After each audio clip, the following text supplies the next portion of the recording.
Hi friends, అందరికీ good afternoon అండి.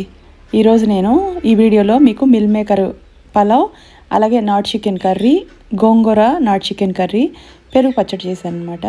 So ఇవన్నీ కూడాను నేను అమ్మ కూర కారం వాడి చేశానండి. ఈ కూర కారం నేను తయారు చేసి అమ్ముతున్న కారం. నచ్చిన వాళ్ళు బుక్ చేసుకోండి. మీ డోర్ కొట్టి మీ ఇంటికి వచ్చేంతవరకు రెస్పాన్సిబిలిటీ నాది. ఇందులో జీలకర్ర, మెంతులు, ధనియాలు, అలాగే 2 రకాల ఎండుమిరపకాయలు వేసి హోమ్ మేడ్ కారం అండి. శుచి శుభ్రతతోటి నాకు నచ్చిన విధంగా మా చిన్నప్పటి నుంచి మా అమ్మ తయారు చేసింది. నా పెళ్ళైన తర్వాత నేను తయారు చేసిన కారం. రైస్ అయితే ఒక రేంజ్లో ఉన్నామా? నేనైతే తింటున్నా. మిల్ మేకర్ కాదు, ఇది మటన్ లా ఉంది. మిల్ మేకర్ అబ్బా మామూలుగా లేదు. రీడ్ కంప్లీట్ అసలు ఎలా ఉందంటే ఫ్రెండ్స్, నిజంగా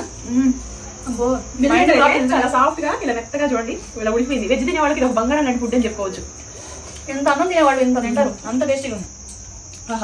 ఓహో, అమ్మ గోంగూర ఇది దుక్కి కోడి గోంగూర చికెన్ చేసిందంట, బాగుంది.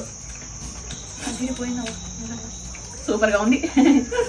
మైసూరులో వారం ఒకసారి గోంగూర దొరికింది, అది కూడా ఎత్తికెత్తి తెచ్చుకున్నాను. గోంగూర చికెన్, ఈ దుక్కి కోడి కూర సూపర్ అంటే సూపర్ ఉంది. అంతా కూడా ఈ కారం వల్ల ఇంత టేస్ట్ వచ్చింది. ఈ వాసన, ఈ టేస్ట్ అంతా కూడా హెల్దీ అండి చాలా. ఈ కారంతో ఫోన్ చేసాకమ్మా వాళ్ళు వేరే కారం వాడలేము. కూర కారం అయిపోయిన వెంటనే బయట కారం వాడితే చక్కగా అనిపించింది. ఇది మసాలా కూర కారం కదా, జీలకర్ర మెంతులు అన్ని పడతాయి కాబట్టి సూపర్ టేస్ట్ ఉంది. మేమే అసలు ఇంట్లో అయిపోగానే మళ్ళీ చేసుకుంటాం రెడీ. మా అమ్మ చల్లగా ఉంటారు, ఎందుకంటే చాలా బాగుంది కూర కానీ గోంగూర కానీ. ప్రతిరోజు ఇంట్లో నన్ను ఇలాగే పొడుతారు.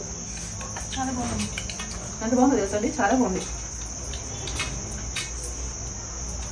మీ ఇంట్లో ఆ కారం అయిపోయాక మళ్ళీ ఆర్డర్ పెట్టుకుందాం అనుకుంటారు. ఒకసారి ఆర్డర్ పెట్టుకుంటే మీరే అర్థమైంది. మామూలుగా లేదు. గోంగూర అయితే పుల్లగా, మైసూరులో గోంగూర దొరకదు మాకు. అదృష్టం బాగుండి మన మార్కెట్కి వెళ్తే దొరికింది. అబ్బా కమ్మడి భోజనం. ఇది చాలా బాగుంది. యూట్యూబ్ లో చూడండి, కారాలు బుక్ చేసుకోండి. ప్యాకెట్ కేజీ, ½ కేజీ ప్యాకెట్ ఉంది అమ్మ కూర కారం. డిస్క్రిప్షన్ లో లింక్ ఇస్తున్నాము. వాట్సాప్ నెంబర్ స్క్రీన్ మీద పెడుతున్నాం.